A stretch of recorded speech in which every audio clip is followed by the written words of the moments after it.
Nous voici justement dans le laboratoire Analytica, situé à Cuers dans le Var.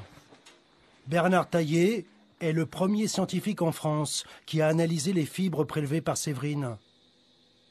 Ce docteur de 3e cycle en chimie reçoit ici des spécimens venus des 4 coins du pays. Ces molécules ne se rassemblent pas, donc elles restent sous la forme de filaments. Et c'est seulement quand on commence à les manipuler qu'on arrive à en faire une petite boule. Mais quand elles sont dans l'air, elles sont vraiment disséminées, dispersées sous la forme de filaments. Ça ressemble à des toiles d'araignée. Et c'est très collant, comme vous voyez, c'est très collant. Voilà.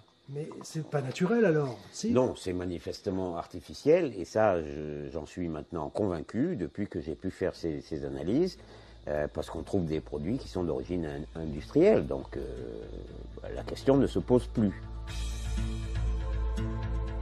Son dernier rapport d'analyse confirme la présence de phtalates, des composés chimiques qu'on retrouve dans les emballages ménagers, les plastiques, les peintures ou les cosmétiques. Des phtalates qui se révèlent très toxiques. Ces filaments, c'est une sorte d'arrosage généralisé sur un territoire immense, la France par exemple, voire l'Europe, avec des substances contenant des perturbateurs endocriniens. Ils perturbent notre système endocrinien, et sans notre système endocrinien, on est, enfin je vais être vulgaire, mais on est foutu, quoi. On se dérègle, on devient obèse. Une des causes de l'obésité évoquée, ce sont les perturbateurs endocriniens, une obésité qui se généralise dans les pays développés, industrialisés, où, parallèlement, la présence des phtalates se généralise aussi. Le docteur Taillé va plus loin dans ses analyses. Il s'interroge sur l'origine de ces filaments et il émet des hypothèses.